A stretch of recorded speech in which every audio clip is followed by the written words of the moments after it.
Hey, Yeah? you ever wonder why we're here? It's one of life's great mysteries, isn't it? Why are we here? I mean, are we the product of some cosmic coincidence? Or is there really a god? Watching everything. You know, with like a planet stuff for us. I don't know, man. But it keeps me up at night.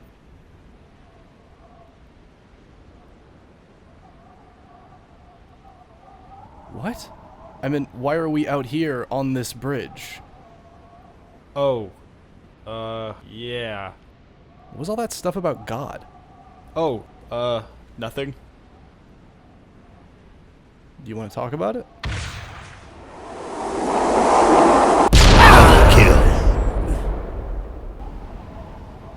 Why did you do that? I just saved us 16 seasons of bullshit. What? 16 seasons. What?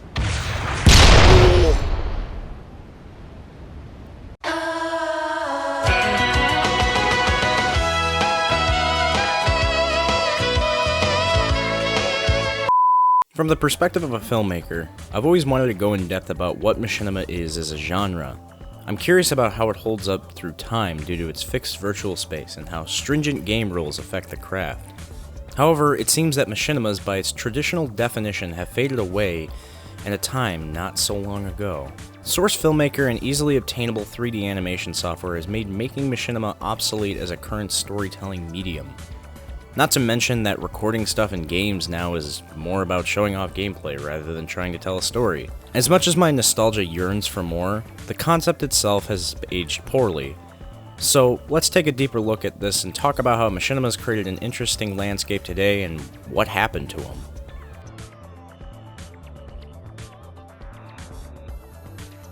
I should probably preface this early because I have a feeling many of you have absolutely no idea what the hell I'm going to be even talking about. In a broad sense, machinima is the use of real-time computer graphics engines to create a cinematic production. The most influential and well-known example is Red vs. Blue by Rooster Teeth. Red vs. Blue uses Halo 1 through 5 for its simulation of computer animation and tells its story through the games. This might be decisive among all of you, but I really don't consider Source Filmmaker machinima. I can see why it's considered that, but I feel it's more like 3D animation software.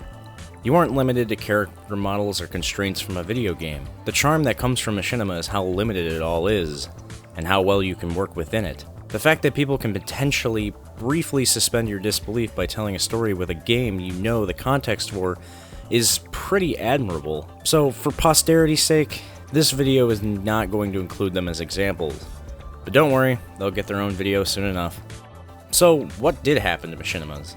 There aren't any newer games besides Halo who allow this level of creativity for video.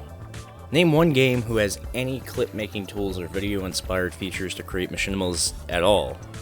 I can't either. But this also leads to this point. Emphasis of game platforms utilizing social media.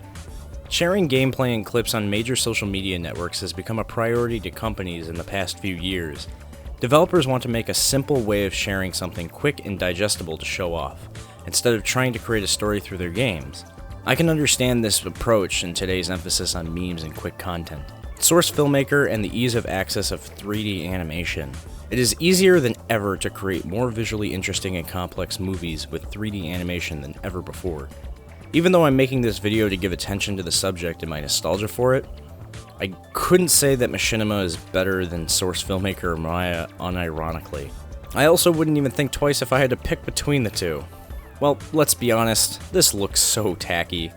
I mean, come on, look at this. This is a dumb visual representation of my character, despite it being solely used for a homage to machinima itself. But it looks pretty stupid the way I'm using it. While you may be immersed in a story while watching one of these videos, can't tell me that the first 4 seasons of Red vs. Blue aren't ridiculously campy to look at. I didn't realize this till later when I'm editing, but it seems that World of Warcraft still has a very bustling machinima community. And honestly, look at this, this is so good. The company Machinima. I've avoided talking about the channel Machinima up till this point because they took a monopoly on the name itself. The network Machinima is more well known than the actual term itself, it seems. Machinima has sunk into obscurity these days, and the only notable thing that's going on right now is that they're hosting this new Transformers series that has Mark Hamill in it. This isn't even a Machinima, it's literally produced by a Japanese animation company that has existed for half of a century.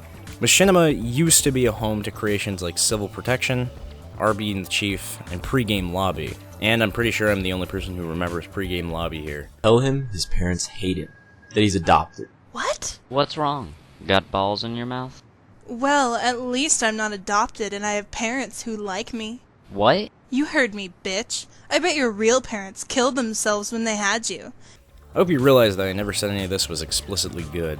Machinima as a channel had total control over the genre besides just Red vs. Blue and some Warcraft videos. Most of Pre-Game Lobby is now lost because of them, and I can't find anything except Episode 1 anywhere. Due to their shift in what type of content they do, it seems that the namesake has been altered in the public conscious. Like I said before, I don't consider source filmmaker Machinima not only because it's animation prowess, but because it's rarely even referred to as a Machinima. Even calling something Machinima today would only bring upon memories of the channel instead of the individual creators. What Machinima the channel is today has contributed to what happened to Machinima as a genre. Now, I'd like to share a bit of a personal story about Machinima. Oddly enough, Machinima was kind of my gateway into wanting to become a filmmaker. I've made plenty of so-called Machinimas when I was 11 or 12. I can't believe I made these monstrosities. That's right. I wish I knew karate, because especially at night, like ATM machines, it's scary. You walk up like Mission Impossible, you walk up to them. That's right, I made a Dane Cook Halo 3 Machinima. I guess I have to start somewhere, right? I didn't have any fancy equipment or anything, so I used Halo 3. I used to make movies constantly with my iToy on my PlayStation 2, and in terms of avenues to create films and movies, this was a big leap for me, and it kinda helped me learn how to edit short films and videos. As much as I cringe at this, Machinima was a defining moment in my life. I became entranced in the filmmaking process by learning it on my own, and with others trying to make films in Call of Duty or Halo 3. I had this big ambitious project where I wanted to connect my universe and the universe of Marathon onto Halo. It's really weird to think that video games as a hobby spawned my passion for filmmaking. I'm going to put a playlist of all the awful Machinimas I've made in the compilation in the description below. Now, I will be exploring Machinima more in depth in a later video, but for right now, I can understand why it's gone away. Learning something like source filmmaker or other animation has more tangible skills than could be added to your repertoire. While I'm fascinated by the filmmaking aspects of Machinima, its application and use are something that may only be reserved for the past at this point. Although, with the advent of Halo Online or El Dorito, I can see a few Machinima projects coming out of this. But, for now, I would go back in time and look at some old Machinimas just to get a perspective on what kind of stuff was going on back then, especially within gaming culture.